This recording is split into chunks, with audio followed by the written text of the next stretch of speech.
majority of people have personal use assets, and these are assets that you own that are for your own personal consumption. The investment assets, so these are assets that you buy in order to generate income. Man, I'm living aspiration, cutting off heads, I'm straight with decapitation. Good afternoon. What's up, y'all? Back with another video. Hope you are feeling good today. You know, it was pouring earlier, now the sun is out. I guess that's Florida weather for you. And here we are. But what I wanted to do today was I wanted to talk about, and it's a blog post that I recently did, which highlights which assets should you own. That's the topic of it. And I wanted to go more in depth with it in this video. So, you know, often when you're building wealth, when you're talking about personal finance, you'll hear all the time, you need to build assets, right?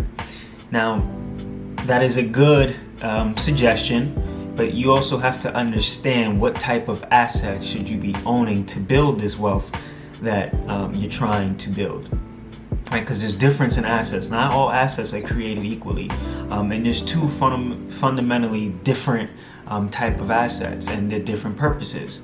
And the two different ones are investable assets, and then we have personal use assets. And now, the big difference is that majority of people have personal use assets, and these are assets that you own that are for your own personal consumption. So when you think about buying your house, the primary residence that you live in, that's a personal use asset. When you go and buy a car, that is a personal use asset. And you're only using it for your own benefit. You're not getting any return, any other investment out of it besides just using it for your personal use. These are personal assets. So this is what you want to have a smaller percentage of when it comes to your assets, right? Because I look at a lot of time as personal use assets to be mainly liabilities, right? Because with my car, for example, even my car, I have to keep putting gas in it. I have to get maintenance done on this. If the window's messed up, I have to keep putting money into it, but it's not giving me money out of it. So I'm just constantly putting money in. So it's kind of like a liability in a way. It's just taking money from me, but it's not giving me any money directly. So you want to minimize the amount of assets that you have for your own personal use. It's okay to live lavish, you know, to have some things for yourself. Who doesn't? We all like to have things for ourselves, but we should make sure, and this is the big thing I stress, is to have investment assets pay for the personal use assets. And you'll learn that from a lot of books that you may read, such as Rich Dad, Poor Dad, things like that, where you'll see have your investment assets pay for all your personal use things. And then this leads me to say, what are the investment assets? So these are assets that you buy in order to generate income, capital appreciation, which is just, you know, the value that you bought it at increases over time. You know, you're trying to get a return on your money. So let's think about stocks. When you buy real estate, when you buy bonds, if you're into cryptocurrency, things like that, anything that you're getting into for the intent of getting you a profit in order to get a return on that money. Those are investment assets. This is what you want majority of your assets to come from, which is investment assets. So knowing the difference between the two is key. Like I said, most people have personal use assets. You cannot build wealth with personal use assets. You can only build wealth through using investment assets, right? So even let's say the example with the car. Let's say you bought a car and now you rent out the car all the time. You know, when people stop by into the area, they can rent your car from you. That is now you're using your car for investment purposes to get return. Now it switches to an investment asset. So just focus on getting assets, purchasing assets that are gonna make you money, whether it's currently or long term. And it's big to know the difference. So, you know, just wanted to stress that with you guys. At least, just making sure I'm looking over my notes here, you should have at least 50%, I would say. At least 50% of the assets that you own need to come from investment assets.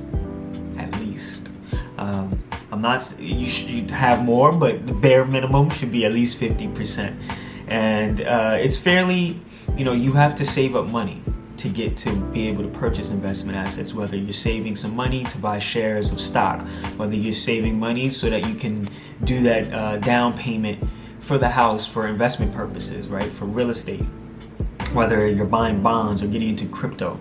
Save up that money and then use it in order to buy these assets. Because these assets, whether you're doing them for current income, right? I do real estate, but I do it what we call real estate investment trust. So it's not direct ownership, it's more of a passive ownership of real estate. But that gives me money currently right now, today. So the money that I use to purchase shares of this real estate investment company is now giving me money monthly. So you see now we're getting into that more passive state, which is a video that I did previously, that you want to build up passive income. And this is what investment assets do. So like I said, enjoy yourself. Have some personal use assets. We all should, right? We should all enjoy ourselves. But make sure that it is not the majority of the assets you own. If you can, start to use your investment assets to pay for the more luxurious personal use assets that you want. And, that's the difference between the two. And I hope that this helped clarify things for you guys. If you have any more questions or you want me to go in more depth, please feel free to comment or message out to me. And if you are interested in having any financial advisory services, financial planning, whether that's helping you create a financial plan, managing investment assets for you, helping you reach some financial goals that you may have, such as paying for your child's education, retirement, you're saving up for a big, purchase, reach out to me and I'll be happy to schedule a meeting with you and talk more in depth. And I hope you guys have the good rest of your day, and we'll talk later. When it's time to ride, I never crash like Susie. Lyrics make you woozy, inspired by Juicy. The way to branch out is to kill all of these loose